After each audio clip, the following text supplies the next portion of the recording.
सोने के आभूषण बनते हैं ना, उसमें अगर पीतल का टांका लग जाता है, बेचने के लिए जाओगे तो सोने की कीमत कम मिलेगी कि ज्यादा मिलेगी? बोलो बोलो, जम के बोलो।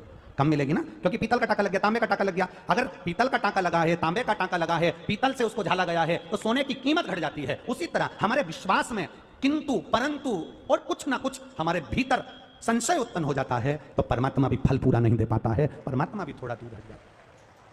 पहले वो परीक्षा लेता है, सबसे पहले वो परीक्षा लेगा आपकी। 1-2 महीने तो आपके, 3 महीने तो ऐसे ही निकल जाएंगे परीक्षा लेते लेते।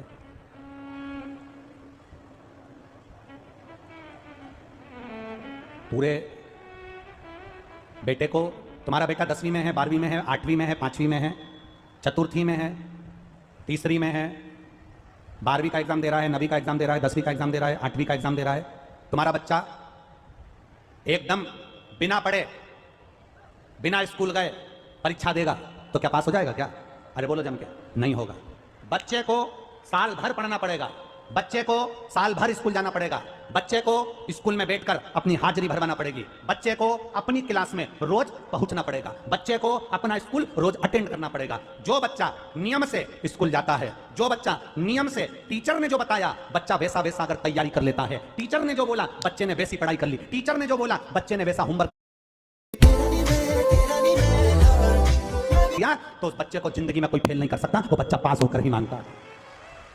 साल भर पढ़ना पड़ता है, तब एग्जाम दी जाती है, तब रिजल्ट आता है। उसी तरह हमें भी शंकर के मंदिर में साल भर जाना पड़ता है, भगवान शंकर को 1 लोटा जल चढ़ाना पड़ता है। उनके टीचर ने जो बताया वैसा उस बच्चे ने करा तो पास हो जाता है, और इस टीचर ने तुमको जो बताया उसके नियम से करने होगे तो पास हो जाओगे। ये निश्चितता है। ये पढ़ाई पर, आपकी बुद्धि पर यह भाव आना चाहिए कि आप कर क्या रहे हो, आप कैसा आनंद लेना चाहते हो, आप कैसा भजन करना चाहते हो, आप कितना कीर्तन करना चाहते हो, आप ये ऊपर है, ये आपके ऊपर। शिव कथा कर रही है, भगवान शंकर का संवाद कर रहा है, शिव महापुराण की कथा।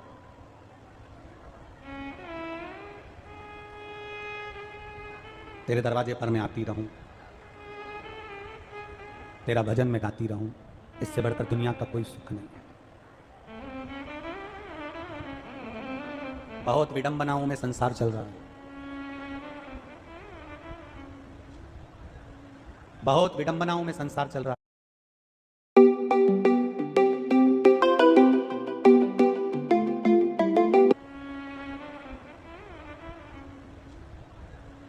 बहुत विडंबनाओं में संसार चल रहा है। शिव महापुराण की कथा कहती है, बहुत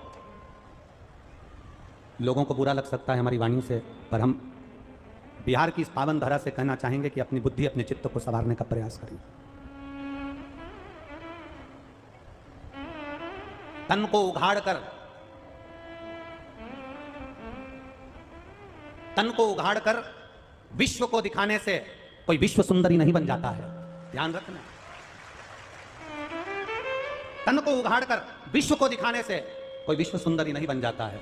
विश्व सुंदरी का खिताब तो उसको दिया जाता है जो वस्त्र भी पूरे पहने और अपने सुंदरता को और अपने कुल को बचाने के लिए स्वयं अग्नि में भी कूद जाए, जैसे रानी पद्मावती थी, कूद गई अपने कुल को बचाने के लिए, अपने आप को बचाने के लिए। विश्व सुंदरी का खिताब दुनिया को कम कपड़े पहनकर दिखाने से प्राप्त नहीं होता। विश्व सुंदरी का खिताब तन पर पूरा वस्त्र हो, तन ढका हो और अपने कुल की, अपने परिवार की, अपने पति की, अपने परिवार की इज्जत बनाकर जो चले, वो विश्व सुंदरी कहलाती है। तन दिखाने से विश्व सुंदरी का खिताब नहीं होता। अपने शरीर को जो ढककर चले, अपने शरीर को जो साध कर चले। आज कहाँ ये लोग कह रहे हैं कि साहब बच्चियों के साथ ऐसा हो गया, लोग कह रहे हैं बेटियों के साथ ऐसा हो गया, लोग कह रहे हैं कि बेटियों के साथ ऐसा हो गया। हम निवेदन करना चाहेंगे,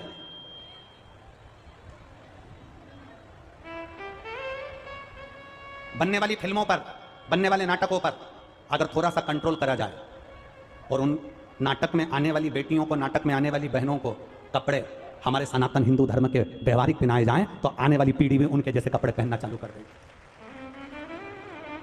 वस्त्र की सुंदरता से, आपकी सुंदरता,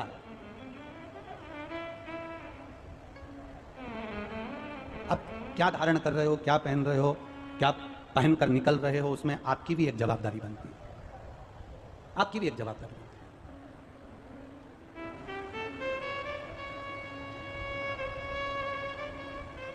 भगवान की भक्ति, उस पर किया गया भरोसा, उस पर की गई दृढ़ता हमारे जीवन में सुख का अनुभव करा देती है। कोई आपसे कह दे कि मैं आपको दुखी नहीं होने दूंगा, कोई आपसे कह दे मैं तुझे तकलीफ में नहीं आने दूंगा, फालतू की बात है, फालतू।